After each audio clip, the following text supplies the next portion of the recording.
Computer का class 7 का lesson number 4 जिसका नाम है प्यारे बच्चों MS एक्सेल। तो आइएगा शुरू करते हैं। MS एक्सेल का पूरा नाम माइक्रोसॉफ्ट एक्सेल है। इसका निर्माण एक्सेल माइक्रोसॉफ्ट कॉर्पोरेशन यूएसए द्वारा किया गया है। यह एक विंडोज पर आधारित स्प्रेडशीट प्रोग्राम होता है। एक्सेल प्रोग्राम माइक्रोसॉफ्ट ऑफिस का एक भाग है। इसको प्रयोग लाने से पहले MS ऑफिस या सिर्फ एक्सेल को लोड करना पड़ता है। स्प्रेडशीट एक ऐसा सॉफ्टवेयर होता है जिसमें डेटा प्रोसेसिंग सारणी के रूप में होता है। एक्सेल स्प्रेडशीट का प्रयोग निम्नलिखित क्षेत्रों में किया जा सकता है। तो देखते हैं वन बाय वन। व्यवसायिक फर्म की वार्षिक या मासिक रिपोर्ट बनाने के लिए, बजट तैयार करने के लिए, आयकर की गणना करने के लिए, वैज्ञानिक गणनाएं करने के लिए, मूल्य एवं ऋण विश्लेषण करने के लिए, बैंकों के कार्य के लिए, उत्पाद तथा बाजार विश्लेषण के लिए। इस प्रकार आप ये देख सकते हैं एक्सेल की स्प्रेडशीट। MS एक्सेल एक इलेक्ट्रॉनिक वर्कशीट प्रोग्राम है। इसकी सहायता से वर्कशीट निर्माण करके आवश्यकता अनुसार सूचनाओं को डाला जा सकता है।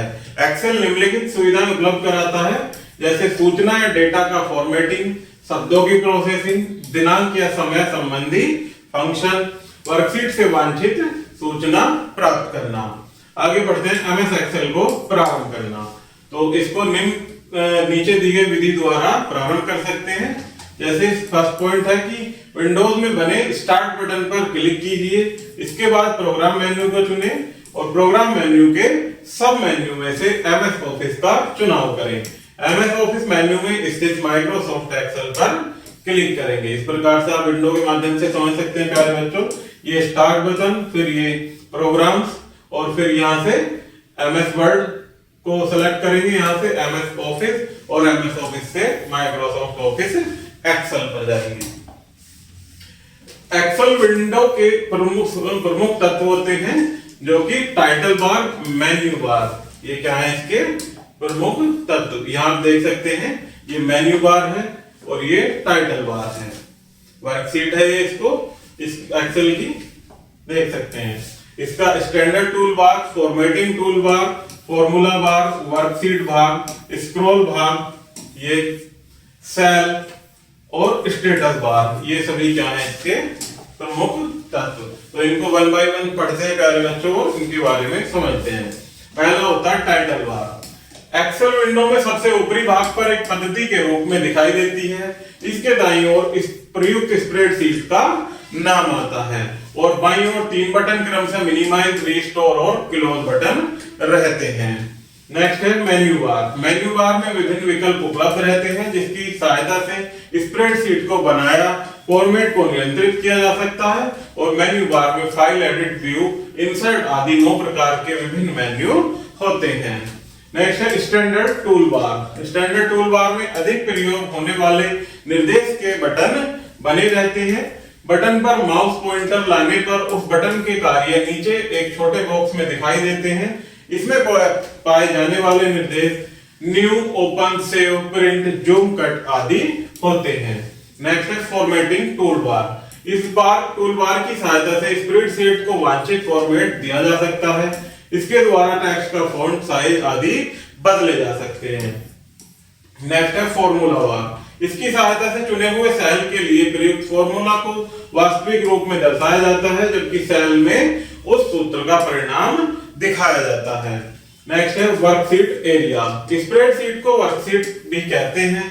स्क्रीन के मध्य का भाग वर्कशीट कहलाता है। इस भाग में सूचनाएं डाली जाती हैं एवं गणना करने के परिणाम लिखे जाते हैं। यह रो और कॉलम में बटी रहती है। नेक्स्ट है स्क्रॉल बार। स्क्रॉल की बार की सहायता से स्प्रेड को दाएं से बाएं या ऊपर से नीचे खिसकाया जा सकता है। यह 2 दिशाओं में पाया जाता है, एक तो क्षैतिज स्क्रॉल बार एवं दूसरा ऊर्ध्वाधर स्क्रॉल बार। नेक्स्ट है सेल। कॉलम तथा लाइन के मिलान स्थित को सेल कहते हैं। इसका प्रयोग एक डेटा आइटम को स्टोर करने के लिए किया जाता है। सेल निर्देश में प्रयुक्त होने वाला कॉलम लाइन क्रमांक को सेल एड्रेस कहते हैं। नेक्स्ट है status bar. Excel program window में सबसे नीचे स्टेटस बार होता है जो आपको विभिन्न सूचनाएं प्रदान करता है। आगे बढ़ते हैं प्यारे बच्चों, वर्कशीट का आकार। जिस शीट पर हम कार्य करते हैं उसका साइज या आकार कितना होता है। वर्कशीट का जो भाग दिखाई देता है उसे बाएं से दाएं ए से 1 तक कुल 9 खाने दिखाई देते हैं एवं ऊपर से नीचे 1 से 18 तक कुल 18 लाइन दिखाई देती हैं। संपूर्ण वर्कशीट का आकार बहुत बड़ा होता है जिसे एक साथ स्क्रीन पर नहीं देखा जा सकता। वर्कशीट में बाएं से दाएं कुल 256 खाने होते हैं जिन्हें कॉलम हेडिंग कहते हैं एवं ऊपर से नीचे कुल 16,384 लाइन होती हैं जिन्हें रो हेडिंग कहते हैं। इस प्रकार से एक्सेल वर्कशीट में 16,384 इंटू 256 और कुल इतने खाने होते हैं। Cell pointer. एक्सेल की स्प्रेडशीट में चमकने वाला एक आयताकार खाना होता है जिसे सेल पॉइंटर कहते हैं।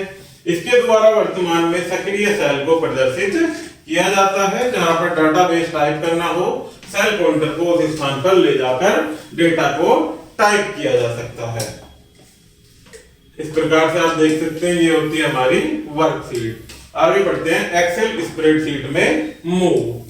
एक्सेल स्प्रेडशीट में कीबोर्ड और माउस दोनों की सहायता से मूव किया जा सकता है।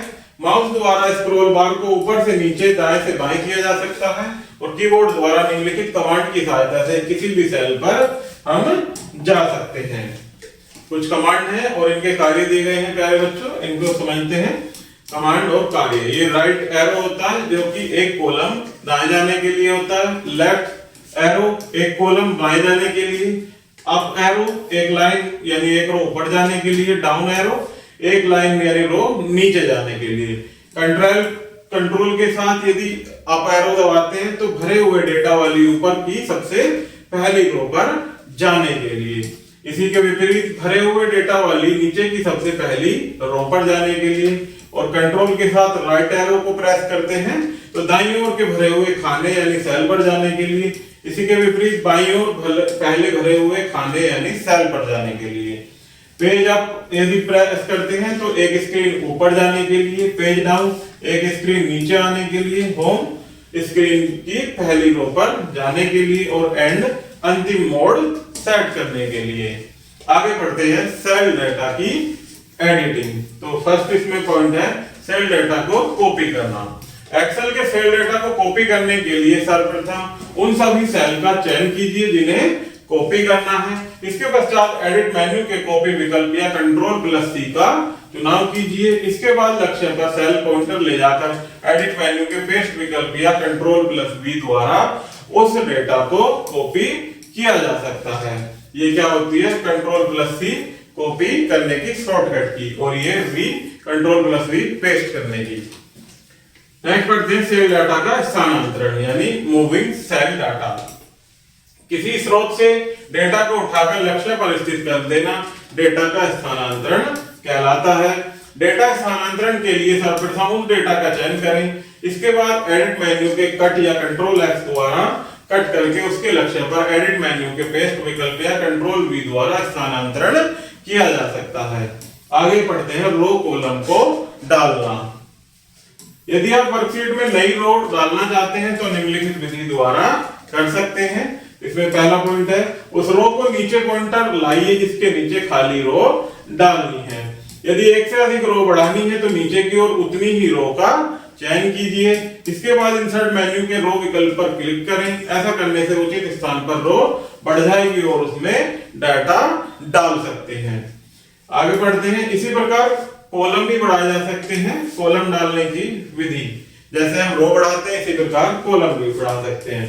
तो इसमें सबसे पहले जिस कॉलम के दाईं ओर खाली कॉलम चाहते हैं उसके आगे पॉइंटर रखिए। यदि एक से अधिक कॉलम डालना चाहते हैं तो दाईं ओर उतने ही कॉलम सेलेक्ट कीजिए। इसके पश्चात मेन्यू के कॉलम के विकल्प पर क्लिक करें। इस प्रकार उचित स्थान पर कॉलम बढ़ जाएंगे। रो या कॉलम को हटाने के लिए पहले उसे रो या कॉलम को सेलेक्ट करें, फिर कीबोर्ड पर बनी डिलीट की द्वारा उसे समाप्त कर सकते हैं।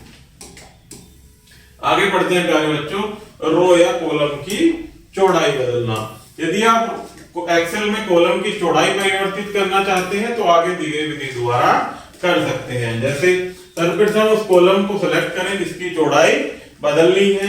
अब फॉर्मेट मेन्यू में से रो कॉलम का विकल्प का चुनाव करें। इस विकल्प का चुनाव करने पर एक कॉलम विड्थ डायलॉग बॉक्स आएगा। इसमें आवश्यकता अनुसार चौड़ाई यानी उसकी विड्थ को देकर ओके बटन पर क्लिक करेंगे। इस प्रकार से आप देख सकते हैं यहाँ चौड़ाई की साइज भरकर ओके बटन पर क्लिक कर सकते हैं।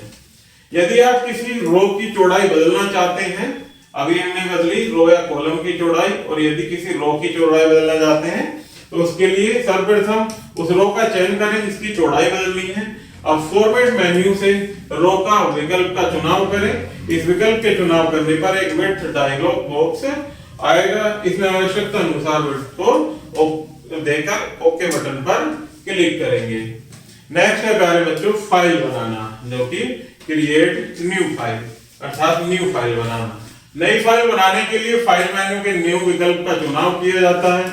यह कार्य स्टैंडर्ड टूल बार के न्यू आइकन पर माउस द्वारा क्लिक करके या कंट्रोल एंड कुंजियों द्वारा भी किया जा सकता है। इस प्रकार की फाइल ओपन होकर आ जाएगी। यहाँ से ये न्यू करेंगे और न्यू पर क्लिक करके सेलेक्ट कर सकते हैं। अब देखते हैं किसी पुरानी फाइल को खोलना। किसी पुरानी फाइल एक्सेल की फाइल को खोलने के लिए फाइल मेन्यू के ओपन विकल्प का चुनाव किया जाता है, अर्थात कंट्रोल प्लस ओ कुंजियों को एक साथ दबाया जाता है। ऐसा करने पर ओपन डायलॉग बॉक्स प्रदर्शित होगा जिसमें एक्सेल फाइल का नाम देकर उसे खोला जा सकता है। आगे बढ़ते हैं फाइल को संग्रहित करना यानी सेव करना। एक्सेल के डाटा को एक फाइल के रूप में संग्रहित किया जाता है। एक्सेल फाइल .xls एक्सटेंशन में संग्रहित होती है। किसी भी एक्सेल फाइल को संग्रहित करने के लिए फाइल मेन्यू के सेव विकल्प या कंट्रोल एस का चुनाव किया जाता है। ऐसा करने पर सेव डायलॉग बॉक्स प्रदर्शित होगा। इस डायलॉग बॉक्स में आप ड्राइव एवं निर्देशिका का चुनाव कर सकते हैं। फाइल नेम को एक खाने में फाइल का नाम देकर ओके बटन पर क्लिक करके फाइल को संग्रहित या सेव किया जा सकता है। ये कंट्रोल प्लस एस प्यारे बच्चों फाइल को सेव करने की एक शॉर्टकट की होती है, जिससे डायरेक्ट वो फाइल सेव वाली ओपन हो जाएगी। आगे बढ़ते हैं फाइल को छापना। एक्सेल की किसी फाइल को छापने के लिए फाइल के प्रिंट विकल्प यानी कंट्रोल पी का चुनाव किया जाता है। ऐसा करने पर प्रिंट डायलॉग बॉक्स प्रदर्शित होगा। इस बॉक्स के कॉपी विकल्प में प्रतियों की संख्या बताकर ओके बटन पर क्लिक करके फाइल को प्रिंट किया जाता है। इस प्रकार से आप देख सकते हैं यहाँ पर फाइल की संख्या कितनी हमें प्रिंट करनी है, और इस प्रकार की विंडो से हम फाइल को प्रिंट कर सकते हैं। आगे बढ़ते हैं प्यारे बच्चों फाइल को बंद करना। फाइल पर बंद कार्य करने के बाद आप इस फाइल को संग्रहित करके बंद कर सकते हैं। ऐसा करने के लिए फाइल मेन्यू को क्लोज विकल्प का चुनाव किया जाता है। एक्सेल में फॉर्मूलों पर कार्य। यदि वर्कबुक में संग्रहित डेटा पर कुछ गणनाएं करनी है तो फॉर्मूलों पर कार्य किया जाता है। एक्सेल द्वारा गणना करके प्राप्त परिणाम को एक निश्चित स्थान पर लिखा जा सकता है। पहला होता है स्वतः गणना। एक्सेल द्वारा कुछ गणनाएं स्वतः क्रियान्वित की जा सकती हैं, जैसे कि योग, औसत, न्यूनतम मान, उच्चतम मान आदि। स्वतः गणना करने के लिए उसे लाइन या कॉलम को सिलेक्ट करना होगा जिसके डेटा पर गणना करवानी है। स्वतः गणना पॉइंटर स्वतः योग करके उसे स्टेटस बार में प्रदर्शित कर देगा। यदि आप स्वतः क्रियान्वित होने वाली संक्रिया को परिवर्तित करना चाहते हैं, जैसे उदाहरण के लिए स्वतः योग के स्थान पर स्वतः उच्चतम मान, तो स्टेटस बार में गणना परिणाम प्रदर्शित करने पर भाग पर माउस का दायां बटन दबाएं। ऐसा करने पर एक शॉर्टकट मेन्यू प्रदर्शित होगा जिससे आप किसी भी विकल्प को चुनकर वांछित संक्रिया का चयन कर सकते हैं। इस प्रकार से आप सेलेक्ट करके इसका चुनाव कर सकते हैं और यहाँ पर उसका परिणाम देख सकते हैं। आगे बढ़ते हैं प्यारे बच्चों फॉर्मूला निर्माण। एक्सेल द्वारा किसी फलन अथवा समीकरण की गणना की जा सकती है। ऐसा करने के लिए फॉर्मूला बार में गणितीय आधार पर कैलकुलेशन करने के लिए फॉर्मूले बनाए जाते हैं। इन फॉर्मूलों को इक्वल टू चिन्ह से शुरू करके लिखा जाता है।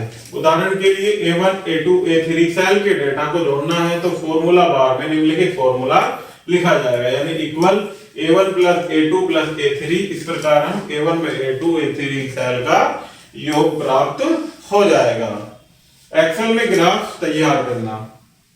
एक्सेल में वर्कशीट के डेटा या उसके परिणामों को आवश्यकता पड़ने पर ग्राफ के रूप में तुलनात्मक विश्लेषण के लिए प्रदर्शित किया जा सकता है।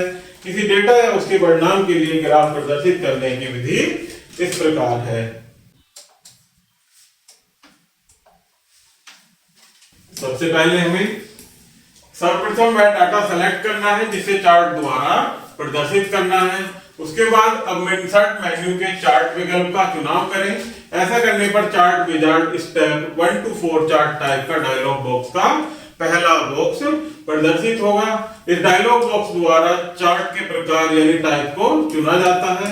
उसके बाद पहले डायलॉग बॉक्स के नेक्स्ट बटन पर क्लिक करने पर दूसरा डायलॉग बॉक्स आता है। इस डायलॉग बॉक्स में लाइन या कॉलम में से किसी एक विकल्प को चुनते हैं एवं डेटा रेंज विकल्प में रेंजर टाइप करते हैं। नेक्स्ट है कि दूसरे बटन बॉक्स के नेक्स्ट बटन पर क्लिक करने पर तीसरा डायलॉग बॉक्स आता है। उपरोक्त डायलॉग बॉक्स में डेटा को ग्राफ में दिखाने के लिए एक्स अक्ष या वाई अक्ष का चुनाव, एक्सिस या वैल्यू एक्सिस विकल्प का चुनाव किया जाता है। साथ ही साथ चार्ट टाइटल भी दिया जाता है। क्या दिया जाता है? Chart title. देख सकते हैं आप यहां से एक्स एक्सिस और वाई एक्सिस। उसके बाद तीसरे डायलॉग बॉक्स के नेक्स्ट बटन पर क्लिक करने पर ये वाला यहां से नेक्स्ट करने बटन पर क्लिक करके नया चौथा डायलॉग बॉक्स आता है। ये वाला डायलॉग बॉक्स आता है। इसके द्वारा एज न्यू सीट या एज ऑब्जेक्ट इन विकल्प में किसी एक को चुनकर फिनिश विकल्प को चुना जाता है। ऐसा करने पर डेटा या उसके परिणाम का एक ग्राफ वर्कशीट पर बनाया जाता है। इस प्रकार से वर्कशीट पर ग्राफ बना दिया जाता है। आगे बढ़ते हैं प्यारे बच्चों, एमएस एक्सेल को बंद करना। एमएस एक्सेल स्प्रेडशीट को बंद करने के लिए फाइल मेन्यू के एग्जिट विकल्प या Alt + F4 का चुनाव किया जाता है। एक्सेल को टाइटल बार पर बने क्रॉस चिन्ह या माउस द्वारा क्लिक करके भी बंद किया जा सकता है। इसमें कुछ मुख्य बिंदु दिए गए हैं प्यारे बच्चों, जिन्हें हम 1 by 1 पढ़ेंगे। तो आइए शुरू करते हैं। फर्स्ट पॉइंट है एक्सेल द्वारा डेटा की प्रोसेसिंग, फॉर्मेटिंग एवं वांछित सूचना प्राप्त की जा सकती है। एक्सेल डेटा को या उसके परिणामों को ग्राफ के रूप में तुलनात्मक विश्लेषण के लिए प्रदर्शित किया जा सकता है। एमएस एक्सेल एक इलेक्ट्रॉनिक स्प्रेडशीट प्रोग्राम है जिसका निर्माण माइक्रोसॉफ्ट कंपनी यूएसए द्वारा किया गया था। एक्सेल के फॉर्मूला बार में किसी सेल को चुनकर उसके लिए फॉर्मूला का वास्तविक रूप दर्शाते हैं। एक्सेल वर्कशीट में कुल 16,384 लाइन एवं 256 कॉलम पाए जाते हैं। चार्ट या ग्राफ बनाने के लिए इंसर्ट मेन्यू के चार्ट का विकल्प का प्रयोग किया जाता है। एक्सेल में फॉर्मूलों का निर्माण के लिए फॉर्मूला बार का प्रयोग किया जाता है। नेक्स्ट पॉइंट है कि एक्सेल की फाइल का एक्सटेंशन .xls होता है।